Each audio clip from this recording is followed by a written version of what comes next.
И с удовольствием передаю слово госпоже Натали Ямб, бывшему министру бюджета Республики Кот-д'Ивуар и известному далеко за пределами своей страны экономисту, аналитику и мыслителю. Je souhaite en premier lieu remercier les autorités russes et la Team Afrique pour m'avoir permis de venir exprimer mon point de vue, celui de mon parti et celui du professeur Mamadou Koulibaly, candidat à l'élection présidentielle de 2020 en Côte d'Ivoire, sur la souveraineté, sur les valeurs africaines, sur les urgences de développement en Afrique et le rôle que la Russie peut y jouer.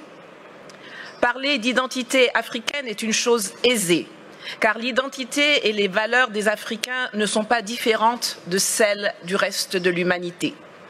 Nous avons les mêmes sentiments de solidarité, de compassion et les mêmes aspirations à la liberté, à la dignité, à la justice et à la propriété. Pourtant, force est de constater que, après l'esclavage, après la colonisation, après les pseudo-indépendances, on ne nous a reconnu que le droit d'être libre, mais seulement au sein de l'enclos français. L'Afrique francophone est encore aujourd'hui, en octobre 2019, sous le contrôle de la France. Cela remonte à 1984, lorsque les puissances coloniales se sont réunies à Berlin pour se partager l'Afrique, sans que les Africains aient leur mot à dire. L'Allemagne, l'Espagne, l'Angleterre, le Portugal ont compris depuis lors qu'il fallait sortir du schéma de la conférence de Berlin et redéfinir les contours d'une nouvelle coopération avec les pays africains. Pas la France, qui avance sans bouger, en portant des masques et qui considère toujours le continent africain comme sa propriété. Les peuples d'Afrique, et particulièrement la jeunesse, revendiquent pourtant avec de plus en plus de vigueur leur besoin de démocratie, leur droit à l'autodétermination, le droit de décider avec qui ils veulent commercer, avec quoi ils veulent payer ce commerce, sans qu'on les place sous la tutelle d'une ex-puissance coloniale qui se présente toujours sur la scène mondiale comme notre porte-parole et notre avocat.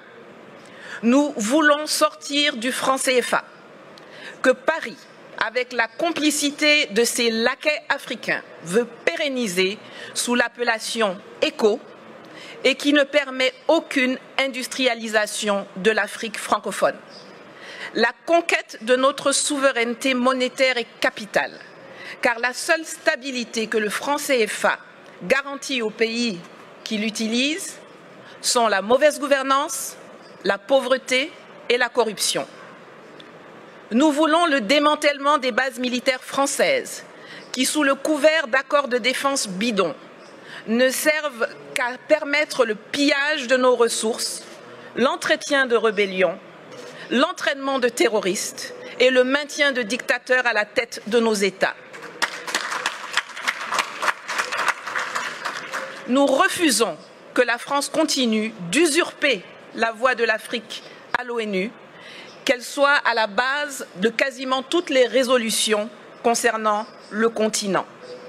Les pays d'Asie ont appris à commercer avec les investissements directs étrangers, alors que nous, on nous saoule avec l'aide publique au développement. Résultat, aujourd'hui, eux, ils sont BRICS et émergents, et nous, nous sommes des mendiants qui sommes très fiers d'être qualifiés de pays pauvres très endettés. Cela doit changer. Cela va changer et la Russie a un rôle à jouer dans cette évolution. Mais nous ne venons pas en Russie pour y chercher de nouveaux maîtres qu'on substituera aux anciens. Nous y venons pour trouver des partenaires, pour faire du business gagnant-gagnant pour la Russie comme pour les pays africains concernés. L'Afrique regorge de potentialités. Mes prédécesseurs l'ont déjà dit, il y a une population qui grandit, dont 60% à moins de 30 ans, une position géostratégique, d'immenses ressources minières, naturelles, agricoles et surtout humaine.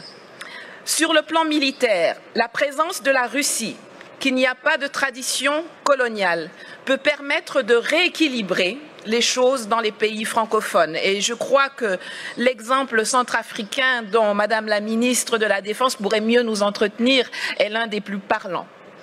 En Côte d'Ivoire, nous avons par exemple un énorme besoin de formation militaire et de restructuration de l'armée.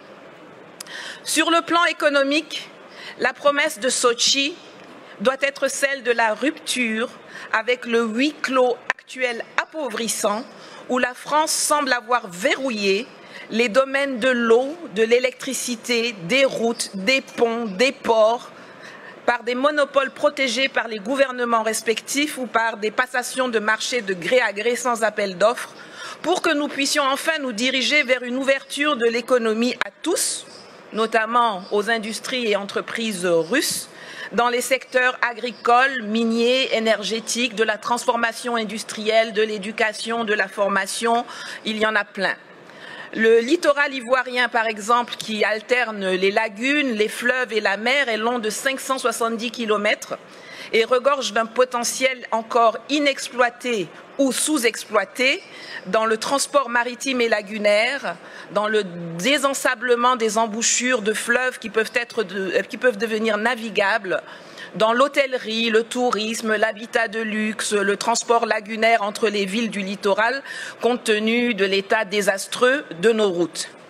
Enfin, sur le plan politique et diplomatique, le monde et la Russie doivent cesser de nous voir à travers les lunettes déformantes du storytelling méprisant, mensonger et négationniste de la France, qui nous assujettit.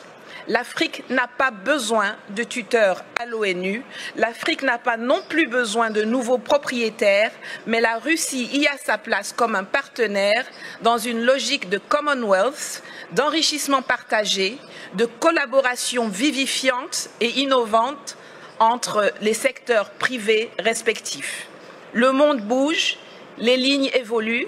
L'année prochaine, 2020, est celle d'élections présidentielles au Togo, au Burkina Faso, au Niger, en Centrafrique, en Guinée et en Côte d'Ivoire, pour ne parler que de l'Afrique francophone.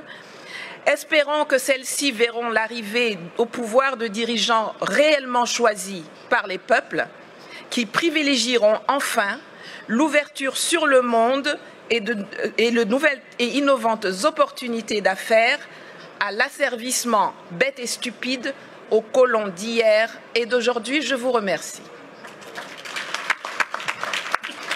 Спасибо.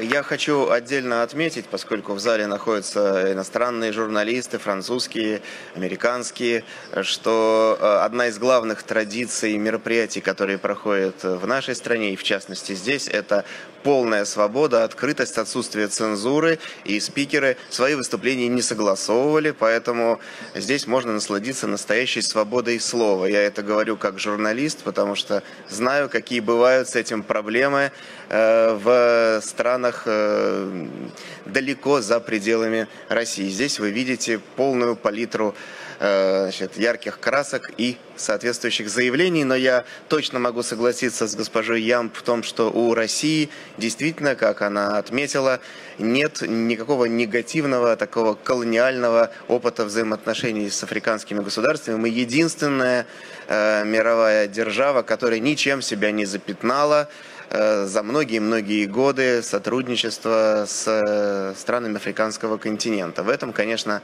наше конкурентное преимущество.